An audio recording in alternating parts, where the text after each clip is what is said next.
inputted and outputted to make correct decisions. If you think you're going to deliver amazing AI solutions that's going to automate X, Y, and Z, that's all well and good, but you've got to peel it back to the very origin of where your data comes from. And if it's all over the place, if it's messy, if it's not correct, it's not going to lead to those better outcomes. But I think for business intelligence analysts or data analysts who are purely working with pre-modeled data sets that have everything at the ready for you to pump into ChatGPT, those are the people who I have concern for in terms of that redundancy element of the role. If your role is predominantly just to punch out dashboards that is pre-modeled data sets, I'd highly advise to start to think about what you need to do to get yourself more tools under your belt as to how you're going to be more credible in the market, I suppose, or be more hireable in the market, because there's no point beating around the bush. It is definitely at a lot of companies' tables where they're at the exec meetings. People are thinking, how can we get rid of people and can we use AI to do dashboards? And obviously you've got Databricks intelligence platforms that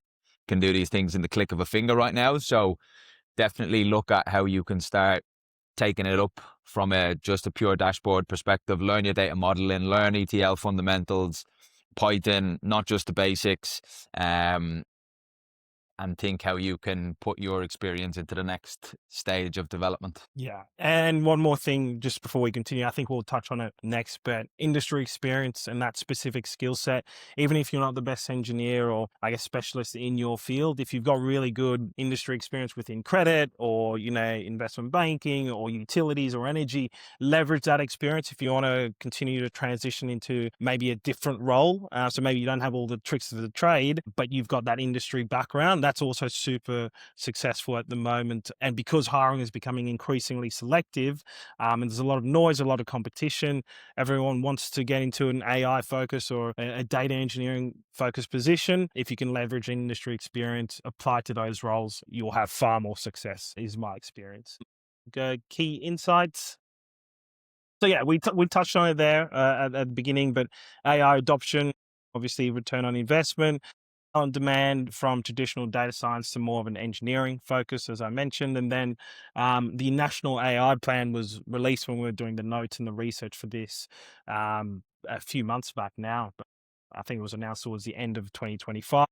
But that's something to look into. I'm not going to get into the specifics. We don't have time, to be honest, but have a read of that. It actually details, where the investment from the federal government, the state government, etc., is going into. I mean, one point is, 26 billion into data center investments by 2030.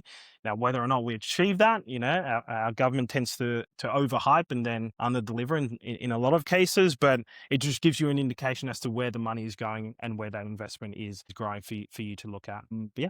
I think that's it. Data and AI job seeker views.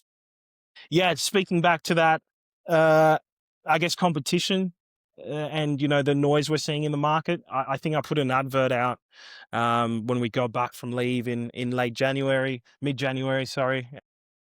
And we had 300 applicants within a 2-week period. So if you're one of those applicants to any of the jobs that myself or Sean have, advertised in the last sort of month or two, apologies if we've not gotten back to you yet. It's just, a wealth of information at the moment and it's drowning out the noise. I think what makes people's lives easier as well, I'm a firm believer of just saying things how it is. And right now, I would say honestly, 70% of CVs that I read are illegible. It's like, where's your structure? You've got boxes everywhere. There's no point trying to make it fancier.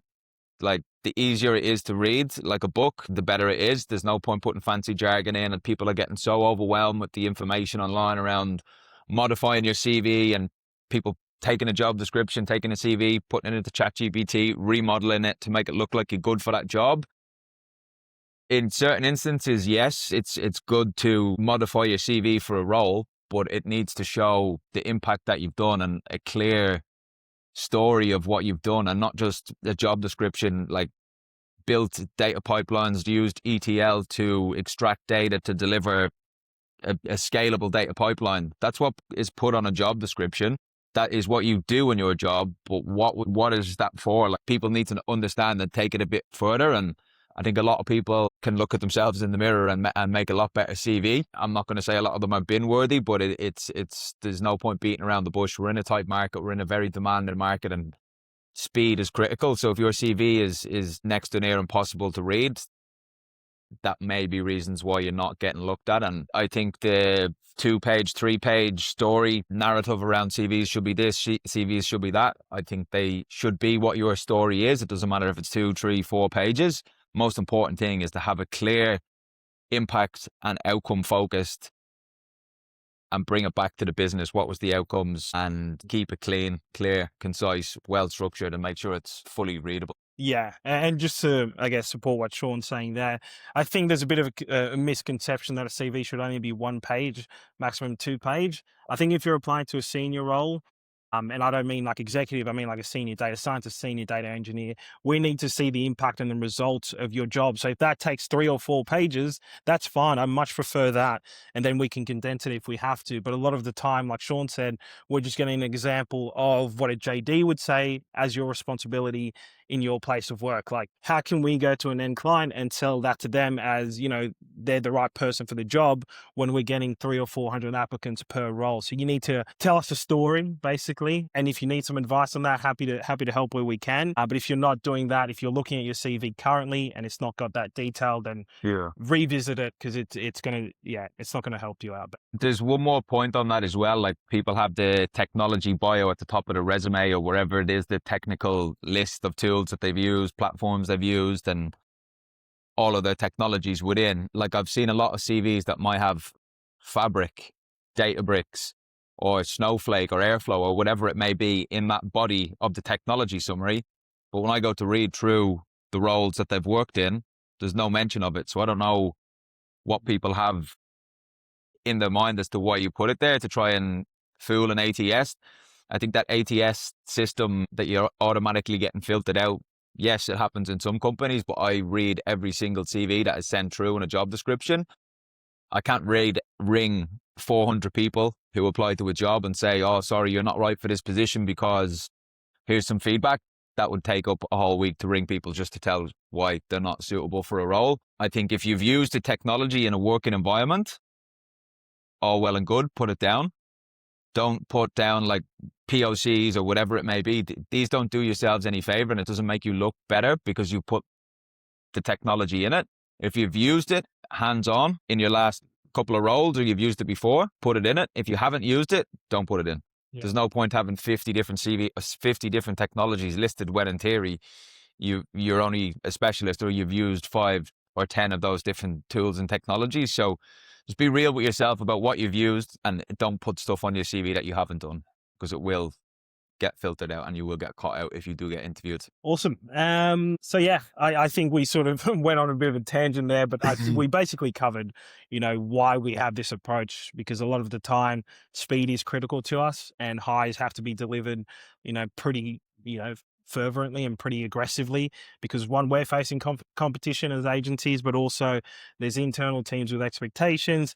And, if they're going to continue to work with us, then we want to be able to filter candidates who are suitable and not suitable as quickly as possible. So if you can take those tips that we've just shared with you around that detail in your CV, the projects, the results, the technologies that you've actually used, not just what you think will make your CV pop, then that, you get put into a different bucket for us as a candidate list. We go, right, this person belongs in this tier of candidate because we know they've done this, we know how they delivered it, the results, etc. And then when you go forward to an end client, we're confident that you're going to be successful, and you yourself are also going to be confident you're going to be successful. So it's all about time and delivery, and just making sure that we're putting the right people in front of the right roles. So help us help you, basically, is the end message there. Skills in demand, I'll let Sean crack on with this one.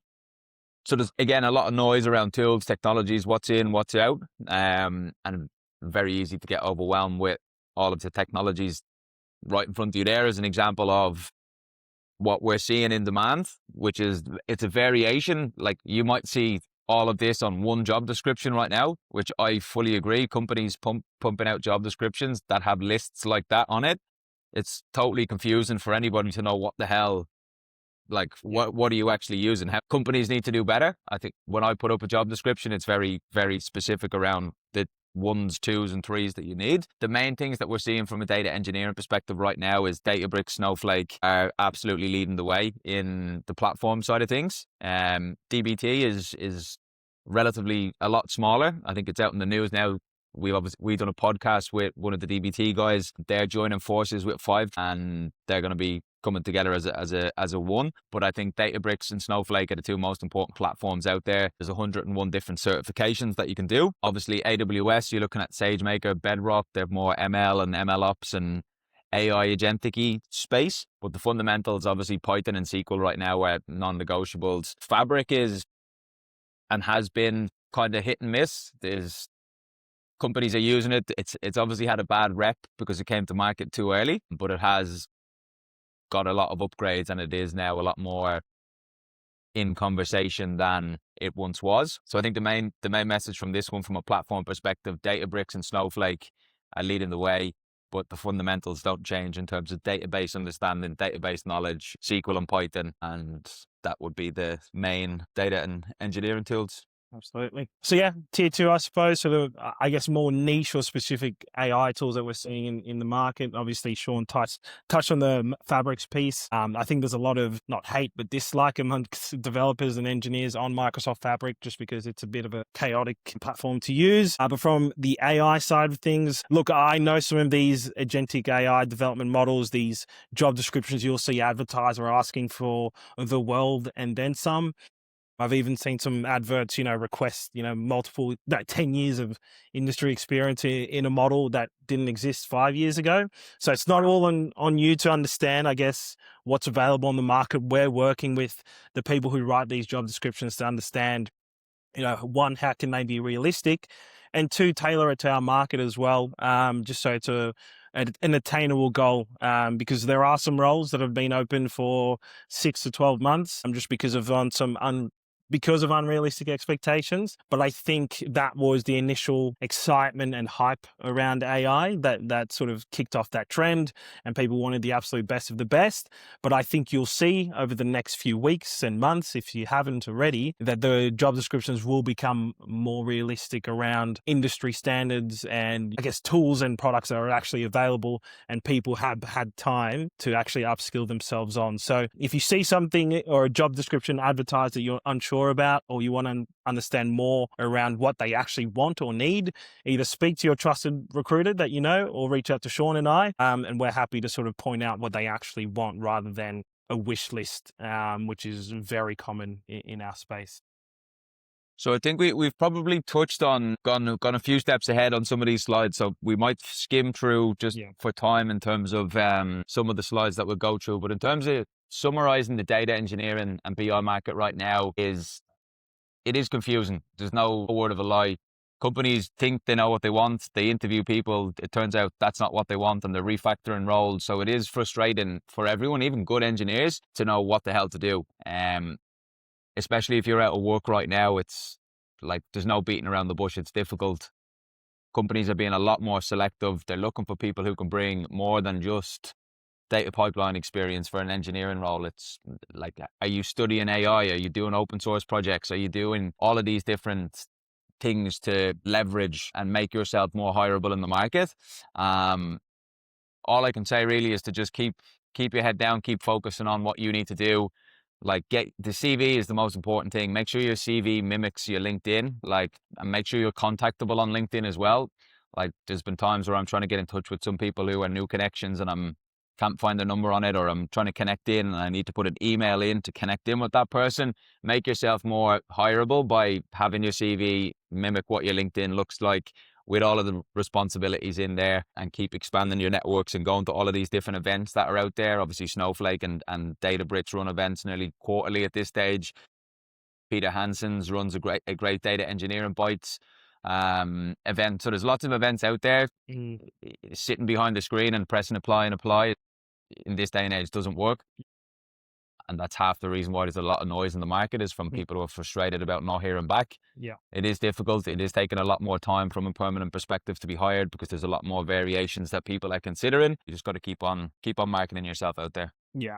I'm just mindful of time, guys. Maybe some of you have to go back to to work, the office, etc. So there are some slides here that we've not had the chance to really touch on, but I think we've covered all the important points. So I'm just going to leave you guys. Maybe we can answer a few questions if you want to chuck them into the chat, and then we'll answer those right in the next sort of 3-4 minutes.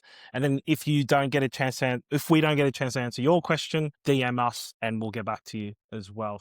I've just seen your question come through, Sanjeev, about an example job that I posted and a resume that I liked for it. I'll be totally honest that there's 3 roles that I've posted this year. Out of the 3 different roles, there's probably about 10 to 15 CVs that I've liked the look of in terms of a layout perspective. The rest are quite chunky, a lot of information, and it's like information overload. I can send you an example of a job spec that I did that is not what most are online, and I can show you some CVs maybe that I sent to that job that where I can strip them off if you want to message me directly on that one. Nelson. Yeah, happy to answer that one, Nelson. Firstly, I agree. That's a really common, and I guess it's a tricky one because most people are at that stage, right, where you've been a practicing, BI data engineer, you've got your experience in that cloud space, but you've only, recently or, through academia had the qualities or qualifications for AI and ML related skills. Unfortunately, there's not been a whole lot of success for such candidates unless we're talking large enterprise clients who are hiring at volume and can maybe have time to upskill you and I guess promote you into those roles and allow you to apply your trade from theory into practical application. It's just a time thing. If that's your situation, hopefully in your current place of work, you'll get the chance to build those AI and ML skills, maybe assigned to a project where you can do that. Tips for you immediately would just be to get those accreditation, do those courses outside of whether it's GCP or Azure. So find those courses online, look for opportunities in your current place of job, speak to your head of, your managers, etc. Where will the next AI project be, and see if you can get that onto your CV because, unfortunately, unless if you've got that industry experience for the roles we hire for anyway, they're just not going to take on someone without that skill set. Patrick, the IT project manager, we've got a webinar next week that will touch on the BA and project/program manager market. There's another link on our Precision website for that one, so they'll cover everything project management. I think Vishal, that touches on your point. Yeah, that will touch on that one. In their tips for junior roles, it's again no beating around the bush. It's very, very, very difficult right now. There's hundreds of juniors out there.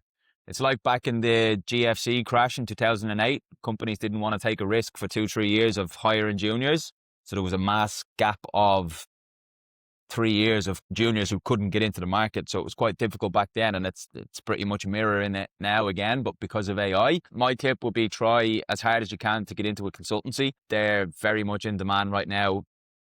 Businesses are going down the consulting route a lot right now because it takes risk off them as a business.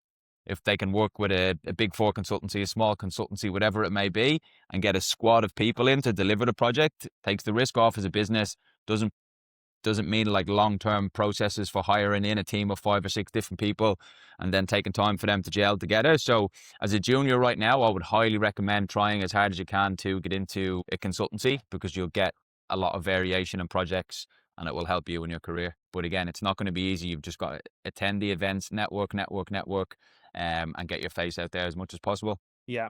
I think it was AJ, how more senior roles looking, data and AI governance space. So no, senior roles definitely still in demand. They're just not advertised as frequently as senior and I guess more mid-level roles. As you can imagine, sometimes they have to be discreet with how they look for executive type positions and the like. But data and AI governance is a very important space for a number of businesses. We don't get a whole lot of volumes, not to the extent of an engineer or a scientist or an analyst, but in certain pockets, particularly in sort of financial services, even the retail space, legal, those I guess industries with a high need for security and clearance and risk and guidelines and frameworks. I would look at those industries and those companies in particular if you're looking for a governance focused role. But again, they're typically more senior. You're not really going to get a junior governance position, really. That typically requires more experience with other areas. So my suggestion to you is just to keep a lookout for industries or niches that will need governance in their teams. But I hope that answers that question. Rodrigo, on the certifications, right now, they've like as much certifications as you can get, the better. Obviously, real world working experience is what most will look for. But if you've been, maybe you're a junior, or if you're trying to convert from like as above where Nelson had mentioned around the SAP BI data engineering space, if you're trying to pivot, or if you've been 2-3 years in market and you've been out of work for months or weeks and you're trying to get back in, obviously the more certifications that you can do, the better. If you've got a couple on the CV that you're ongoing or partaking in, put it down to show that you're doing a bit of work outside of looking for a job. But certifications right now are good. They definitely are. Like for consultancies specifically, if you've got a good engineer and you've got a okay engineer, and the okay engineer, for example, has a lot of certifications, the businesses as the end user of the consulting firms look for, does this consultancy provide me 5 resources who are all certified? So it's definitely a lot more common right now. Companies are looking for certifications, and particularly consultancies. And I suppose another thing to sort of go off the back of that, on the AI side of things, research side of things, GitHub's personal projects, things that you can show during an interview have also been really successful. I forgot to mention. So if you've not had the commercial sense, I know I'm sort of going back on my word here, but if you've had the personal projects where you've built LLMs or worked on some financial modeling and now you're sort of letting it automate itself, if you can show that during an interview process, especially with AI startups and scale-ups, they'll love that because it shows a genuine passion for this field. So even if you don't have the commercial experience, as I said, but you've got the academic background, you're a data engineer, you're a data analyst, and you've done the passion projects on the side, that's a tool that's been successful in the past with smaller businesses. Enterprise clients, large corporations, probably not. But if you see an AI startup and you've done that sort of thing, and apply and make sure that that's viewable, that people can actually access those side projects, because a lot of founders and CTOs love that. So that would be sort of my final tip as well. I think Yeah. I think we've answered all questions. Obviously, connect in with us on LinkedIn. LinkedIn is very noisy right now. Don't get too overwhelmed with what you see. Obviously, from our side, if people have reached out on LinkedIn, my inbox, unfortunately, there's hundreds of unread messages. We've lots of people reaching out to us. Yeah. So apologies if it does take a little bit longer than expected to get back. Yeah. It's pretty crazy out there. Keep the head down. We'll let you guys go. Have a good week. And we'll hopefully see you at the next one. Cheers. Thanks, guys. Thanks, guys.